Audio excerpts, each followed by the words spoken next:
Jy luister na Delf Steeds Dieper en ek is besig om te gesels op die oomblik met Elisabeth Jordaan. En Elisabeth praat met ons oor die man wat ek glo, ek dink nie daar was iemand in Suid-Afrika se geskiedenis, Elisabeth, wat eintlik vermag het wat Andrew Murray vermag het nie, né? Ek sal sê dat gees, Andrew Murray was amper soos iets wat Jesus gesê het, dat die apostels en profete lê die fondasie. Okay. Jesus natuurlik is die hoeksteen. Ja. En Andrew Murray was een van die dominees in die land, nie die enigste ene nie. Daar was ander wat voor hom was, wat 'n fondasie van die geestelike lewe in Suid-Afrika gelê het. En ons bou op die fondasie en die wonderlike ding is, net soos die Bybel, het Andrew Murray sy belewennisse opgeteken en die kerk in Suid-Afrika aangemoedig om op die Bybelse fondament te staan.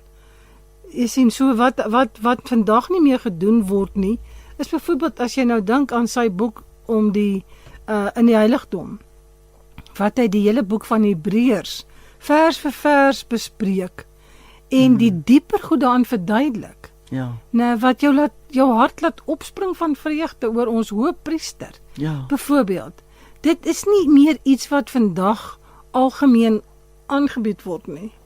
Ongelukkig nie. Nee, ons sê ons kry die boeke wat ons kry gaan alles op die menslike vlak. Andrew Murray het gepraat oor die goddelike vlak. Ja. En ons verhouding met hom en dan ons verhouding uitvloei en die grootste uitvloeiing gaan om onbekeerdes te red. Dis ons werk. So, eers vertikaal en dan horisontaal. Ja. Ja. So. En om nie net mekaar warm te broei en te sê dis nou so lekker hier saam nie, maar om uit te gaan. En dit was ook wat gebeur het tydens herlewing. Ja. In herlewing was daar 'n geweldige uitstuur van baie mense om die evangelie te gaan verkondig. Ja. En Andrew Murray woon herlewingsgoede by in die buiteland. En dan kom hy terug met hierdie brandende vuur van Afrika's nie gered nie. Eers moet hy die kerk aanspreek. Ja. En dan sê hy Afrika's nie gered nie. Dis ons werk. Ja. Jy weet, so meer as Jan van Riebeeck sal ek sê dat Andrew Murray 'n visie gehad het, Africa for Christ. Ja, ja. Sure. Jy weet, so ek dink dat ons moet sê, die Here het hom gebruik om vir Suid-Afrika 'n visie te gee. Nie net om te sê, nou gaan ons boere word, ons gaan nou die land inneem, ons gaan dit nie. Nee, dis om die evangelie van Jesus oral waar ons gaan, onderwyseresse wat hy laat oplei het, onderwysers wat hulle opgelei het, by die Normaal College in Kaapstad was almal Christen onderwysers en onderwyseresse. En as hulle in 'n dorpie ingaan, dan plant hulle 'n Christen skool. Sure. En van daar af groei dit dan in die kinders. So dit was hulle hele oogmerk geweest. Was alles gaan oor Jesus. En kom ons kyk wat het gebeur. Hy beskryf nou een so 'n predikantekonferensie wat hulle gehou het op Koelsberg.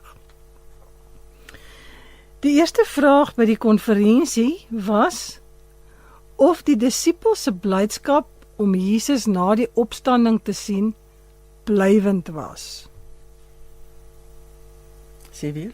Of die disippels se blydskap om Jesus na die opstanding te sien blywend was. Okay. Een persoon het gesê, hierdie vreugde is vlietend.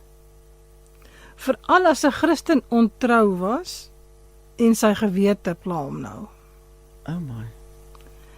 Andrew Murray se antwoord was dat as sulke ontrouheid onmiddellik bely word en die gelowige beroep homself op die versoeningswerk van Christus, dan verkry hy weer die vreugde wat hy verloor het. Sure. Al die ander predikante of baie van hulle het getwyfel of so 'n geloofslewe met onverstoorde vrede en blydskap werklik bereikbaar was en of dit maar net 'n ideaal is wat voorgehou word, maar wat nie hierdie kant van die graf bereik kan word nie. Genigtig. Nou moet jy weet, as jy nou dink aan wat die disippels beleef het toe Jesus opstaan. Ja. En wat hulle predikings was. Ja. Petrus se eerste preek daar in Handelinge gaan net oor die opstanding. Hierdie Jesus wat julle vermoor het God laat opstaan uit die dood. Ja, ja. Dit was die wat sê mens, die spiespunt wat die harte van mense deurboor het. En die krag. Ja, die opstanding is die einde, die hoop van die evangelie, die opstanding van Jesus, beteken ons gaan ook opstaan die wat in hom glo. Dit is 'n geweldige ding, en ons preek nie oor die opstanding nie, ons preek oor sy sterwe, sy dood, en wat dit vir ons gegee het. Maar ons moet voortgaan na die opstanding. Het is altyd vir my lekker om te dink, dis wat die doop demonstreer. Ja, Ingaan in die graf en opstaan in sy lewe. ja. Jy weet, Wat 'n baba nie kan doen nie. so ek dink dit is wat hulle nou hier sê, dis nie moontlik om Ja. dit te hê hierdie kant van die graf nie, hierdie blywende vrede nie. Ja. Nou as ek nou met my eie lewe kyk, dan gaan ek nou so 'n bietjie saamstem met van hierdie predikante, want so nou en dan kan ek ook maar my vrede verloor. En dan moet ek eers weer dink, wat het ek nou gedoen wat my vrede verloor het? En dit gebeur so. Ja.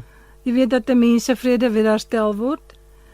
So nou sê 'n Dominee Du Plessis van Craddock dat daar van die heiliges van die Ou Testament wel bekend was met hierdie geloofslewe. Hy haal Psalm 89 aan, vers 16 en 17. Wel geluksalig is die volk wat die geklank ken, o Here.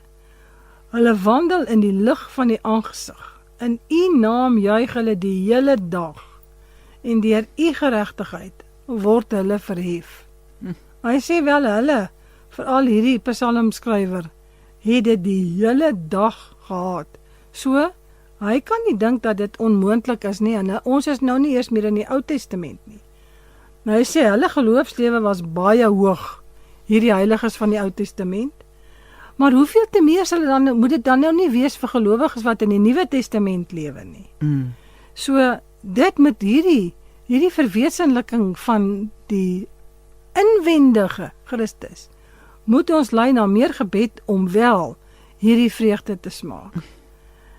So, hierdie nuwe leer wat Andrew Murray nou verkondig het, nadat hy nou in Europa was, en daai konferensie bygewoon het oor die geestelike lewe, en hy het dit vreeslik ywerig hier kon verkondig, was nie onder almal byval gevind nie. Daar was predikante wat dit teengestaan het, en ander wat dit so skerp veroordeel het, dat hulle gesê het, hulle moet nou eers 'n ernstige ondersoek doen oor Andrew Murray. So, dan verskyn daar 'n anonieme brief van 'n persoon in die kerkbode wat sê, wanneer 'n persoon sonde gepleeg het, dan kan hy nie maar net jammer sê aan die Here en weer vreugde beleef nie. Hy moet eers gaan regmaak met die persoon waarteenoor hy gesondig het, dan kom die blydskap terug. Andrew Murray skryf, ja, dit is reg daai, maar dis nie waarvan hy praat nie. Dit gaan nie oor 'n openbare sonde nie, dit gaan oor die vreugde en die heerlikheid van 'n geloofslewe, wat die Nuwe Testament beloof. Dit gaan oor die verkryging van 'n onberispelike wandel, en 'n volmaaktheid in die vrees van die Here, of om volmaak te word in die vrees van die Here.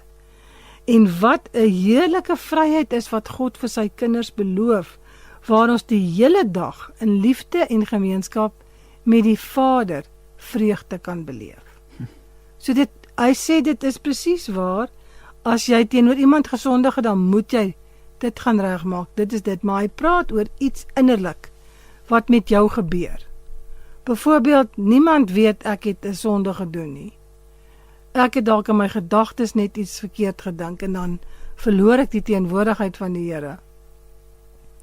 So Artie Kendall praat baie mooi daaroor in een van sy boeke oor die Heilige Gees, wat soos 'n duif is. Hy sê, as jy hom bedroef, dan lig hy op en hy onttrek. Onmiddellik, hy is verskriklik sensitief. So die feit dat ons so min van die Heilige Gees in ons daaglikse lewe beleef, is omdat ons hom baie bedroef. So dis waaroor Andrew Murray hier praat.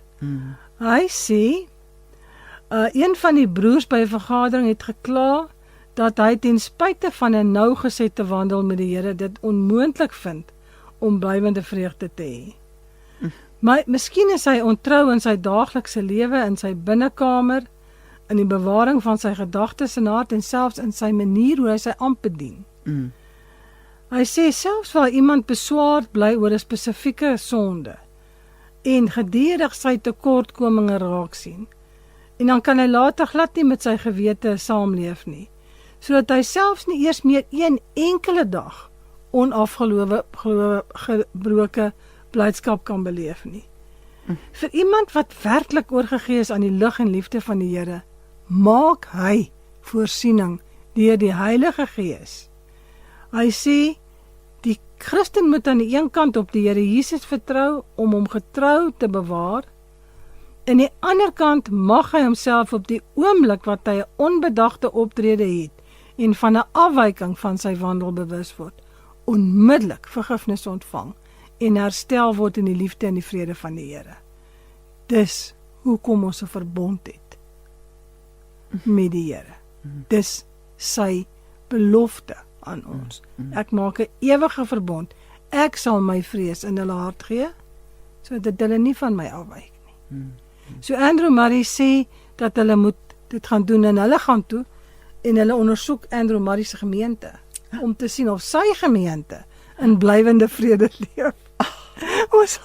Ons sal volgende keer bietjie net oor dit praat. Was my so interessant die reaksie van die predikante van luister nee, hierdie kan ons nie doen nie. Nee, Andrew Murray is nou op 'n dwaalspoor. Kom ons gaan kyk sy die gemeente en nou in sy gemeente was daar 'n brandewynbelasting. So die wynboere was vreeslik kwaad. Ja. Liewe Deeg. Ek sien baie uit daarna dat ons volgende week dan verder gesels oor hierdie. Ek glo nie ons gaan praat oor die brandewynbelasting nie, maar maar hoe Andrew Murray al die dinge moes hanteer en Elizabeth, baie dankie vir die deeglike studie wat jy maak daarvan. Jy sit so baie ure in en ons waardeer dit en ons waardeer jou. Dankie vir wat jy vir ons leer, hoor. Ek is bly, dankie. Ek sien uit na volgende week se verdere gesprek. Intussen groet ons dan nou vandag hier met Delf steeds dieper. Dankie dat jy saamgekuier het. Volgende week maak ons weer so. En ons groet, kan jy glo, met sang van die Alberton Lewensentrum en hoor wat sing hulle. Ek lê my lewe neer. Is dit nou nie presies wat Andrew Murray ons wil leer nie? Kom ons gaan doen dit dan en tot 'n volgende keer groet ek. Mooi loop.